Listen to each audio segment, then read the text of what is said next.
diving into whether we can be redeemed in a night. And I am here to tell you, you can be redeemed in a moment. So we just hope that you enjoyed the show. I do want to make an announcement that John Longo is... Luke. Oh, sorry, John is Tiny Tim. Luke is one of the Cratchit children. He is not in the back of the program. I usually say bulletin.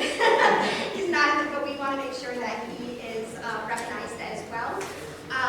We will be having, after the show, we have a special presentation by Scrooge, who will be reading the Christmas story to everyone, so we'll ask that you remain in here and we'll have the children come up. And then, of course, I invite all of you to join us for fellowship afterwards, and that's straight back there. Am I missing anything, Linda? No, I said that, yeah. Again, welcome. Thank you for being here, and we really hope that you are touched, not just by a Christmas carol, but by the preparing of the Word. So thank you and welcome. Once upon a time, in a place long ago, similar to many places today, were happy villagers preparing for Christmas.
Everyone was happy and excited, but Scrooge just sat in his counting house at his desk, counting his money.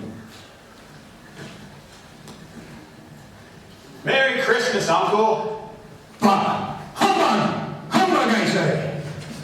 Christmas a humbug, Uncle? Surely you don't mean that. I do. I most certainly do. If I had my wish, every person with a Merry Christmas on his lips would be boiled in his own pudding. Uncle! Nephew, you keep Christmas your way. I'll keep it my way. Keep Christmas? Enough! Keep Christmas? Enough. Little good has ever done you. Little good it will ever do you. I always remember Christmas as a good time. A kind, friendly, forgiving, and pleasant time of the year. And although it's never put a single drop of gold or silver in my pocket, it's done me good, and will do me good. And so I say, God bless it. Good afternoon. I'll keep my Christmas humor to the last, Uncle. Merry Christmas. Good afternoon. And a Happy New Year. Good afternoon! His nephew left the room without an angry word, but the clerk, in letting Scrooge's nephew out, had let two other people in. Good afternoon, Mr. Scrooge. We're collecting funds for the poor, for food and clothing. What should we put you down for? Nothing. Oh, you wish to remain anonymous? I wish to be left alone. You asked me what my wish was. That is my wish. I don't make merry at Christmas. I can't afford to keep idle people Merry Christmas. I support prisons and workhouses, and if people should go there, then they should. But most people don't want to go. They would rather die than go to the workhouse. Well, if they would rather die, then they should, and reduce the surplus population.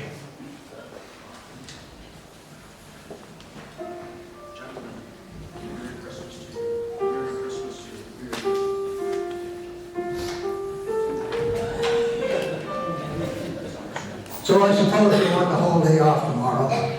If that would please you, sir, it is Christmas Day. Well, it doesn't please me at all. It's very inconvenient, you know, every 25th I will of be there December. first thing the You're day the best after. I will be speaker. there extra early, You're sir. the best speaker. Absolutely, Early that sir. day. Absolutely. Thank you, sir, and Merry Christmas.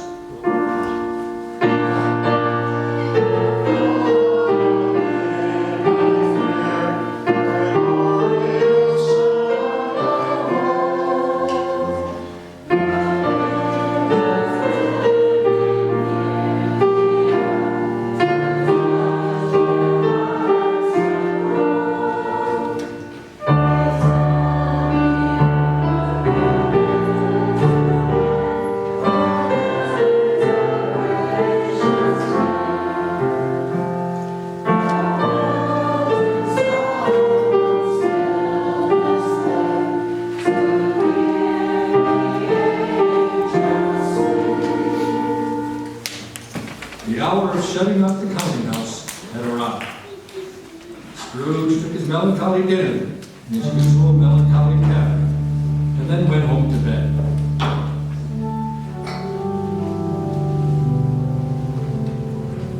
Now it's a fact that there was nothing at all particular about the knocker on the door of his house, except that it was very large, and yet Scrooge, having his key in the lock of the door, saw in the knocker, not a knocker, but Marley's face. Jacob Marley's face with a dismal light about it.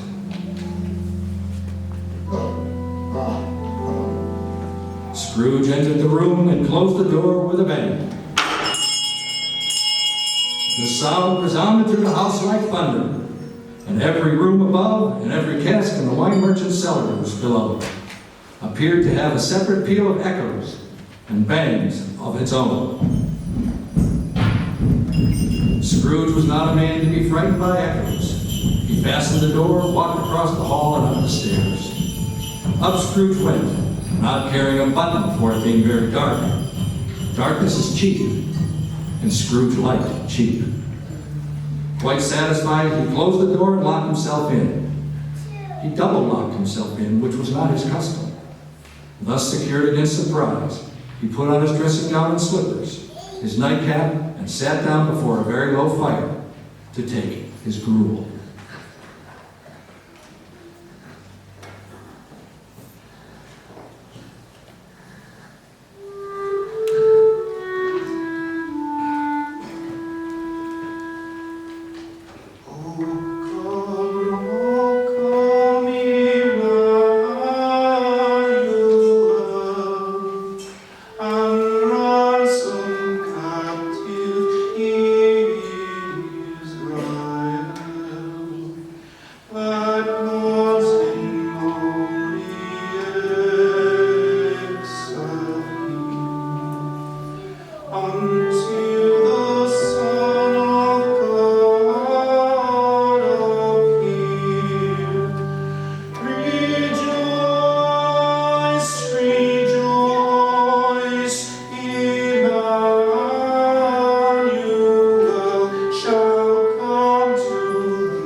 As he threw his head back in the chair, his glance happened upon a bell, a disused bell that hung in the room, and it was with great astonishment and with a strange dread that as he looked, he saw the bell begin to swing, and soon it rang out loudly. and so did every bell in the house. And this was followed by a clanking noise, deep down below, as if some person were dragging a heavy chain over a cask in the water merchant's cellar. And then he heard the noise much louder on the floors below, and then coming up the stairs, and then straight towards the door. It came through the heavy door, and the specter passed into the room before his eyes. What do you want with me? Much. Who are you? You should ask me who I was. Well then, who are you? Were you? In life, I was your partner, Jacob Harlan. You don't believe in me. I don't. Why don't you trust your senses? Because little things affect them. You could be an undigested bit of beef. You could be a plot of mustard, a crumb of cheese, an undercooked potato. There's more gravy than grave to you.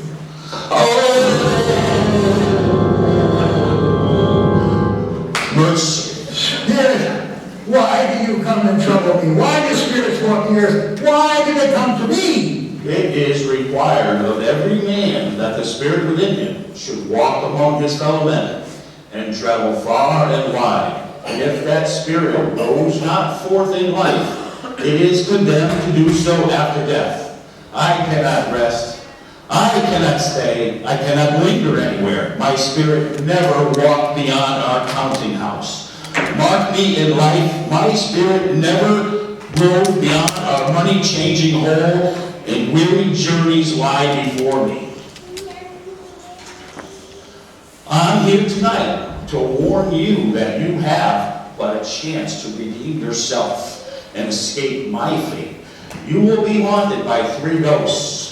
Expect the first one tomorrow night when the bell tolls 1. Expect the second on the following night at the same hour.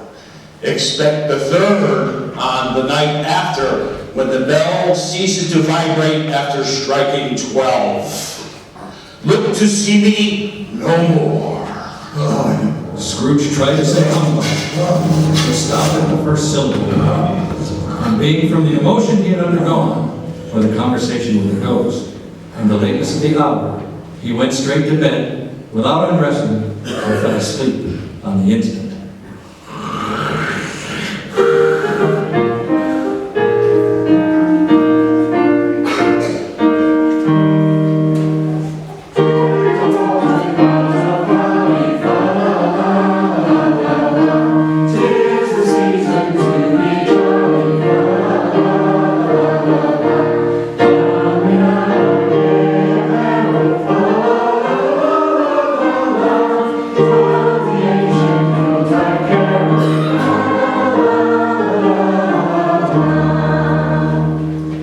When Scrooge awoke, the church tolled bell a deep, dull, hollow, melancholy wah. The light flashed up in the room in an instant, and the curtains of his bed were drawn aside by a strange figure like a child.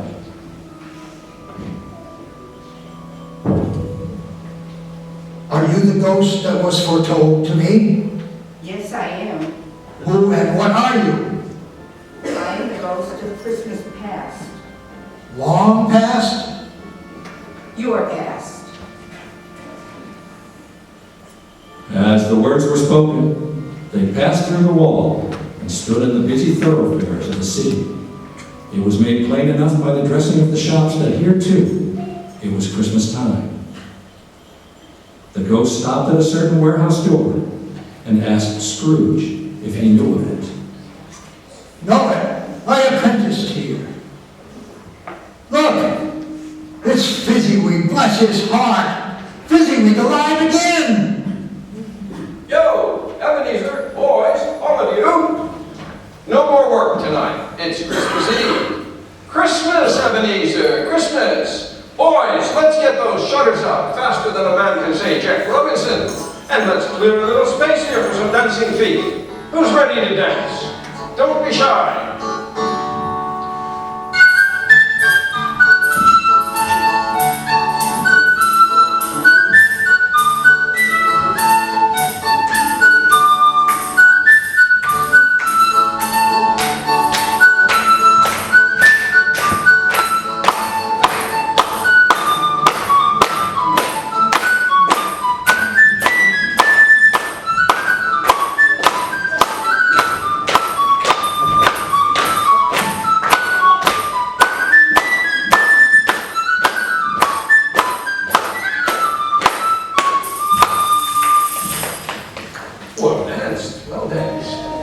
glad you could come tonight. When the clock struck 11, the revelry broke up.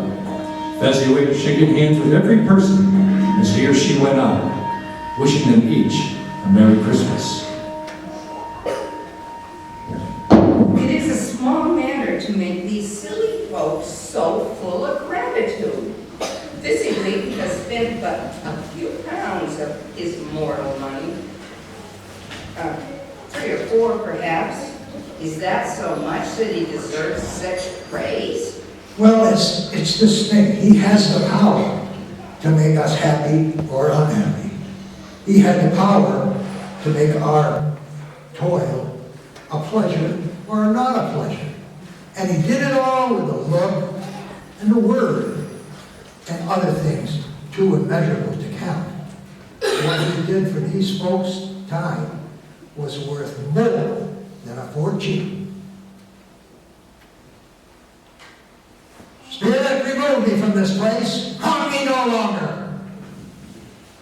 Tired and sleepy, he had barely time to reel to bed before he sank into a deep, heavy sleep.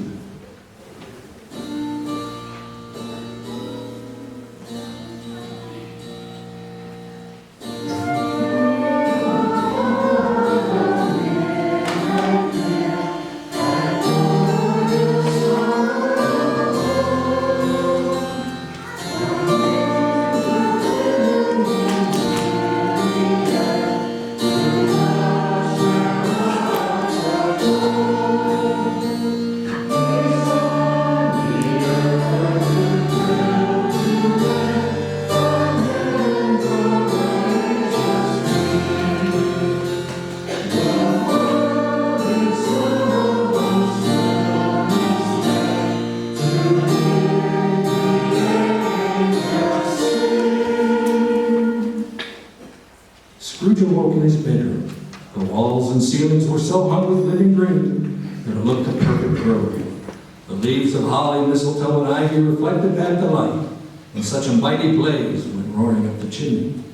Heaped upon the floor were turkeys, geese, pigs, long wreaths of sausages, mince pies, plum puddings, barrels of oil, chestnuts, all kinds of fruits and great bowls of punch, and among them, splendor, sat a giant, glorious to see, who held a glowing torch.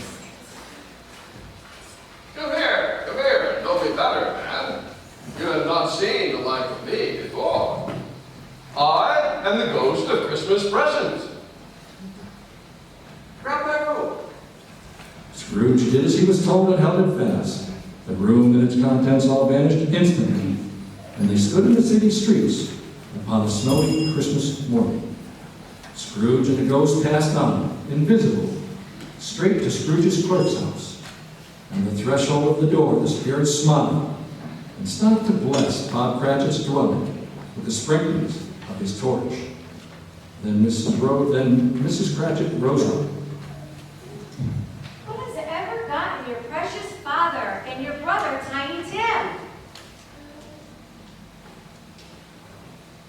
No, there's Father coming. In came Bob Cratchit, his threadbare clothes all darned up and brushed. Merry Christmas! Merry Christmas, kids! Merry Christmas! Tiny Tim accompanied him as well. Merry Christmas, everyone! Oh, everything looks He bore a fantastic. little crutch. Food looks wonderful. How did little Tim behave? Oh, as good as gold and better. Somehow, he gets thoughtful, spending so much time sitting there by himself. He thinks the strangest things you've ever heard. On the way home today, he told me that he hoped that everyone sitting at church noticed him walking with his crutch. And it might be pleasant to them to remember upon Christmas Day who made lame beggars walk and blind men see. The young Cratchits went to fetch the goose, with which they soon returned. Mrs. Cratchit made the gravy, Miss Priscilla mashed the potatoes with incredible vigor, Miss Belinda sweetened up the applesauce, and Martha dusted the hot plates. Bob took Tiny Tim beside him in a tiny corner at the table, and the two young Cratchits set chairs for everybody, not forgetting themselves. and crammed spoons into their mouths, lest they should shriek for goose before their turn came to be helped. At last the dishes were set on, and grace was said, and it was succeeded by a breathless pause, as Mrs. Cratchit looked slowly all along the carving knife, preparing to plunge it into the breast. And when she did, when that long-expected gush of stuffing issued forth, one murmur of delight rose all around the table. And even Tiny Tim, excited by the two young Cratchits, beat on the table with his spoon and feebly cried.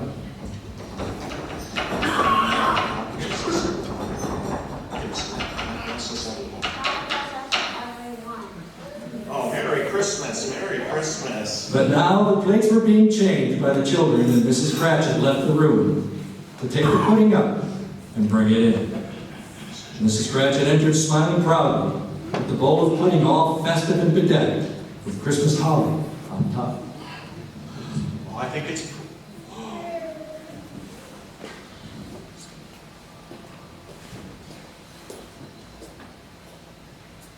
Asking him how the pudding was, Bob responded, Well, Robert?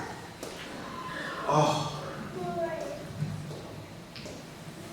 What a wonderful pudding. This is the best pudding you've ever made as long as we've been married.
The dinner was all done. The cloth was cleared and the hearth swept. The fire made up. Then all the Cratchit family drew round the hearth, while the chestnuts on the fire sputtered and crackered noisily. They were happy, grateful, pleased with one another, and contented with the time. And when they faded, and looked happier yet in the bright sprinklings of the Spirit's tortured party, Scrooge had his eye upon them, and especially on Tiny Tim. Tell me, Spirit, will the boy live? I am the spirit of Christmas present. I see that only, but I see shadows. I see an empty chair at the chimney corner and a crutch without an owner. If these shadows do not change, the boy will die and decrease the surplus population. Then the whole scene passed, and he and the Spirit were again upon their travels. Much they saw, and far they went, and many homes they visited, but always with a happy end. Suddenly, as they stood together in the open place, the bell struck 12.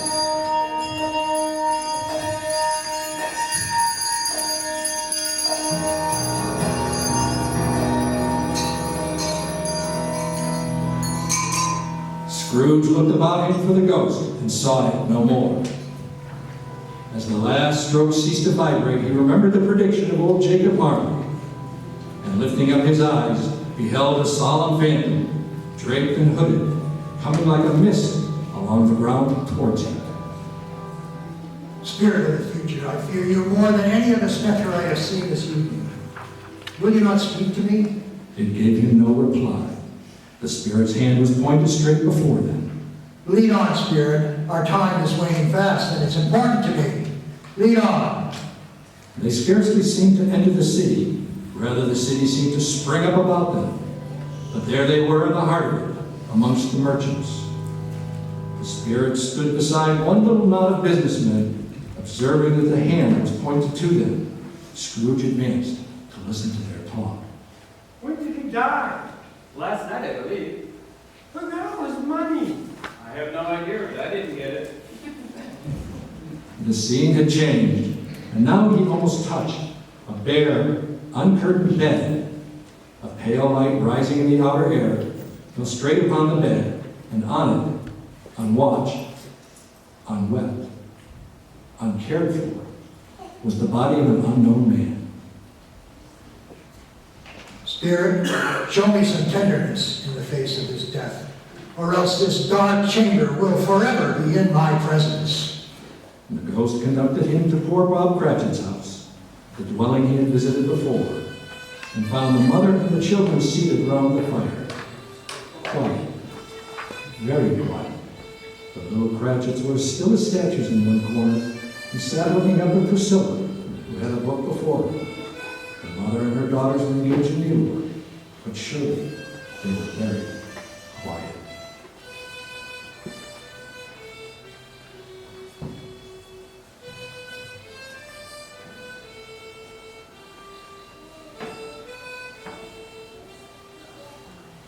And the mother laid her work upon the table and put her hand up to her face.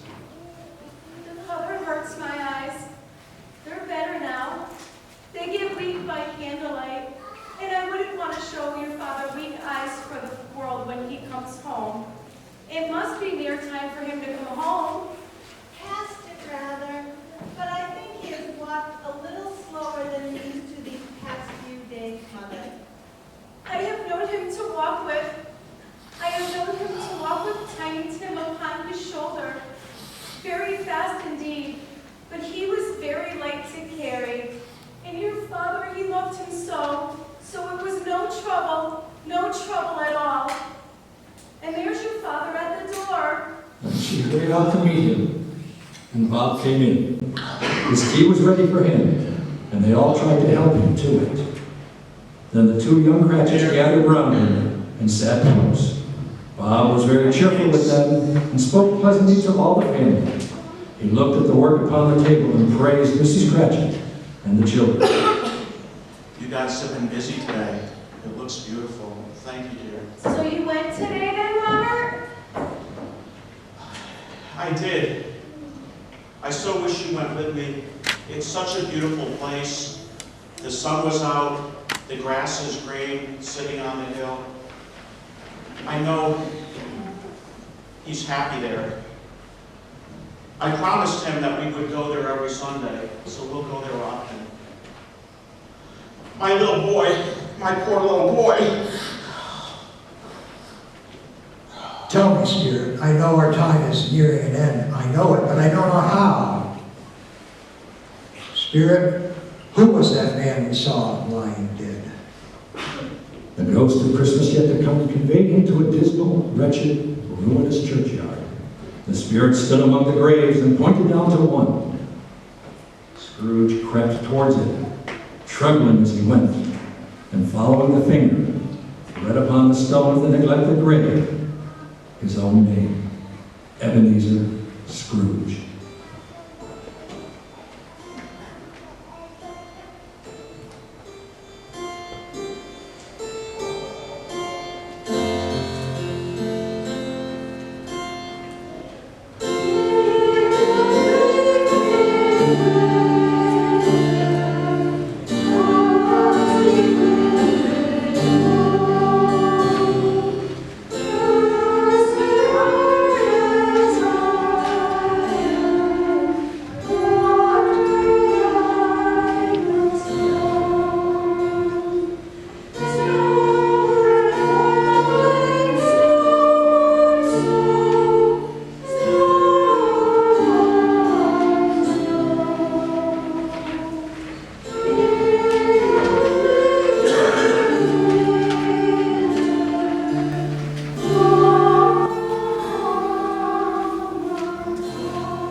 Spirit, was that me we saw lying dead?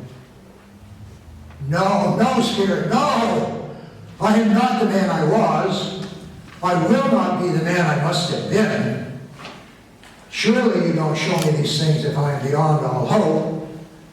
Tell me I can reverse these terrible shadows by an altered life. Tell me, Spirit, let me wipe away the writing on this stone.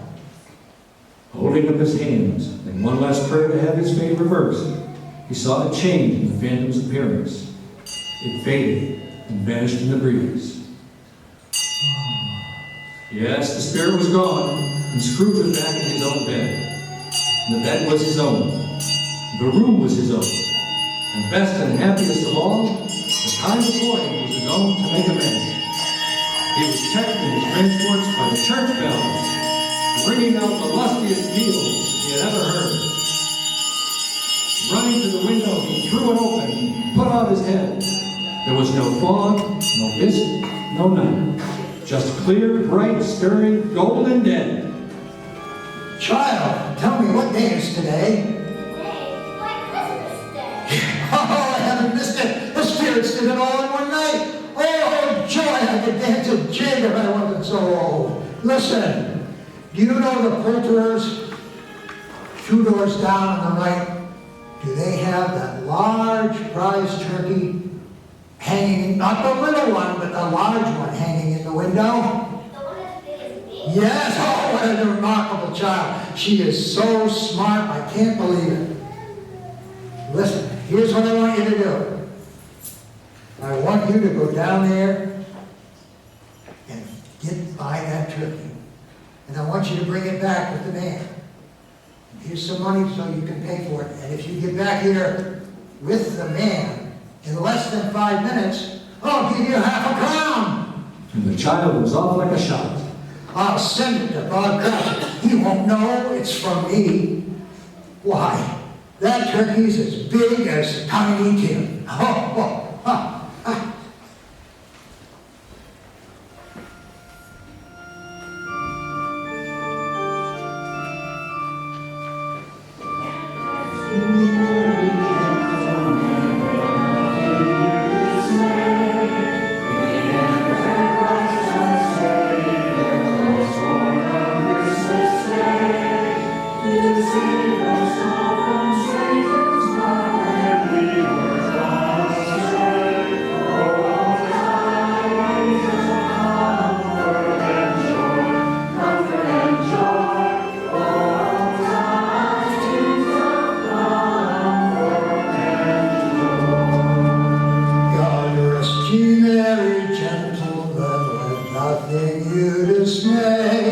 Remember Christ our Savior was born on Christmas Day to save us all from Satan's power when we had gone astray. Oh, tidings of comfort and joy, oh, tidings of comfort and joy. Scrooge had dressed himself in all his best, and at last got out into the streets. The people were by this time pouring forth, as he had seen them with the ghost of Christmas present. And, walking with his hand behind him, Merry Christmas! greeted everyone. Merry with a delightful Christmas! smile. Merry Christmas, everyone! He looked so irresistibly pleasant, Merry in a word, Christmas! that 3 or 4 good-humored fellows even said to him, "Good morning, sir, and Merry Christmas to you."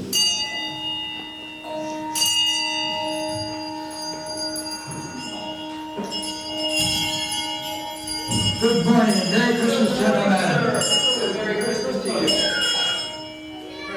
Merry Christmas! Why, thank you, Mr. Scrooge. You're Merry welcome. Christmas to you. Merry Christmas! Merry Christmas. Now, the following morning, he was early at the office. If he could only be there first and catch Bob Cratchit coming in late.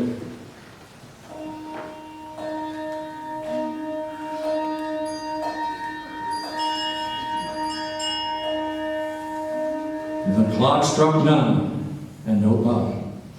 A quarter passed, and still no Cratchit. When he arrived finally, he was a full 18 and a half minutes behind his time. I'm so sorry, sir. I'm sorry I'm late. Well, it's about time you got here. I'm so sorry, sir. This better not happen again. We had the most amazing Christmas. I'm going to get right to work, sir. Listen, I am not going to put up with this anymore. My apologies. I am not going to put up with it anymore. So let me tell you what I'm going to do, Bob Cratchit. Yes, sir. I'm going to raise your salary. Merry Christmas, Bob. The merriest Christmas I've ever given you in all the time we've been together. Merry Christmas, sir. Merry Christmas, and not only am I going to double your salary, I'm going to try to help your family in the future. God So bless you. come, Bob. You and I are going to go out and celebrate Christmas over a bowl of steaming bishop. Oh, thank you, sir. That's the Thank you, finest sir. punch known to man. Oh. Now, Scrooge was better than his word. He did it all and infinitely more. And to Tiny Tim, who did not die, he was like a second father. He became as good a friend, as good a master, and as good a man as the good old city knew, or any other good old city or town knew. Some people laughed to see the change in him, but in his own heart he laughed as well, and that was quite enough for him. And it was always said of him that he knew how to keep Christmas well. And may that truly be said of us, all of us. And so as Tiny Tim observed, God bless us, everyone.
Just said I was nagging him.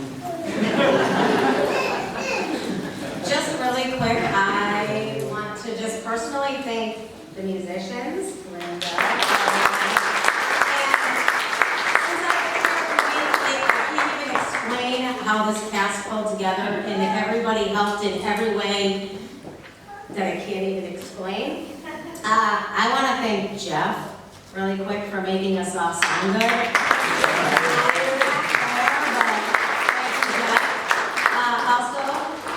Don and Jane, thank you, especially since Linda was sick. You guys really stepped up and helped tremendously, so I thank you.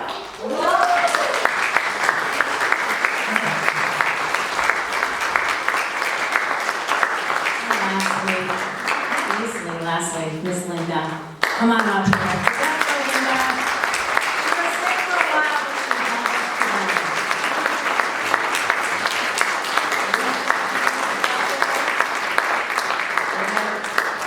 And if we can stick around, I believe that the children are going to come up and Scrooge is going to read to them. A Night Before Christmas? All right, so all the kids can come join us.